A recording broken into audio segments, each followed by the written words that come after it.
गैर अल्लाह मशीन चलाने वाले सुनिया हज करके मुला जी आयो। नबी कदम रगड़े चश्मा फुट पिया। आबे जमजम रज के पी आयो। सफा मरवा रफात शतान रोड़े करके हाजियां विच लफी आयो। ये दावा सब सरदार इंसान दियां दसो थे रब दा करके पी आयो। खाना काबा खुदा दा घर अजली बेमिसाल इज्जत उस थां दी है। सफा मरवा दे गिर लगाओ चक्कर भला बंदगी है कि होवे वली ना लगाए चक्कर होंदा जिन्ना गल नहीं आंदी है। वली भी होवे तो उत्थे चक्कर दूर ना तां होवे वली ते ना लगाए चक्कर होंदा जिन्ना गल नहीं आंदी है। आखिर मनना पवे सरदार साइयां सुनो सिर्फ तसले मानी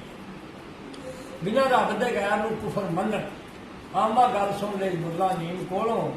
खास इश्क प्यार दा लैन सौदा किसे राहनुमा कलम सलीम कोलों। सानू रब करीम की बंदगी का लगा पता रसूले करीम को क्यों ना साईं सरदार ना साफ आखा राह लहदा लभ्या नहीं तो ठेकेदार का अल्लाह के फतवियां ने मैनू दस मैं किस तरह गैर चुमा जिथे अल्लाह के नबी के वली बैठे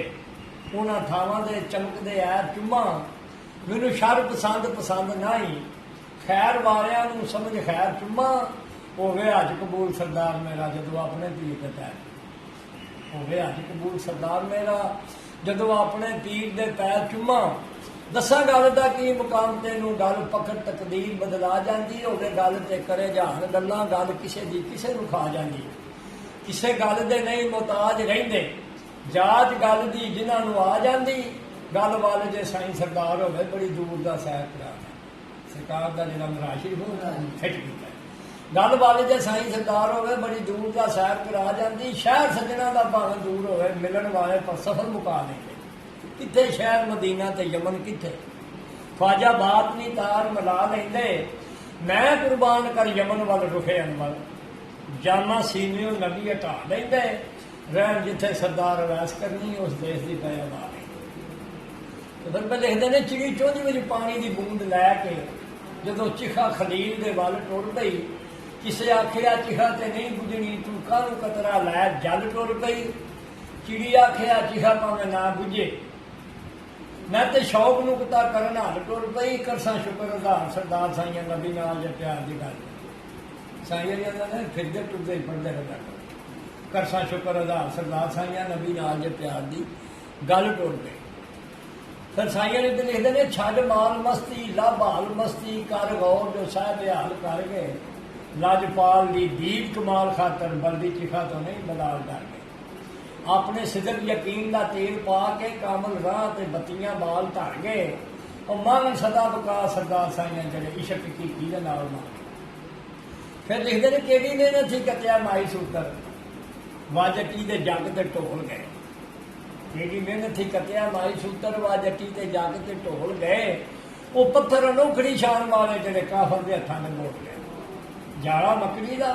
थम लकड़ी का नुकते इश्क प्यार दे खोल गए ना इश्क दे नाल सरदार नहीं लाए अकल बंद कर बिस्तरे गोल गए। तो फिर लिखते हैं जेडे फुल तो मक्खियां शहर छानन उतों भूमला जहर दी डुब जाता जिवें नील तो पार कलीम गुजरे एक एक मिसरे च पूरी पूरा एक स्टोरी एक कहानी बन गई। जे नील तो पार कलीम गुजरे उत्थे टब्बर फराउन का डुब जाता जिहड़ी धरती ते नबी सदीक जा रहे उत्थे घोड़ा सलाका का खुब जाता उसे वो बधाई मिले सरदार सौदा जिहड़ी लै कोई अंदरों हो जाता तो पुख्ता सुखन हर बदन ते छा जाता कोई नहीं असर होंदा गल कचगी दो चार 5-10 बंदे बैठे हो अगर उत्थे कोई गल कोई करे ना थोथी कच्ची तू सारा फिटका पा चल तू चला ही मार देना गल चंगी तो जे कोई गल किसी की पुख्ता हो ना सोहनी तो फिर कोई बंदा आखदा खलो खलो भाई यह गल यार सुन जरा वाह मतदार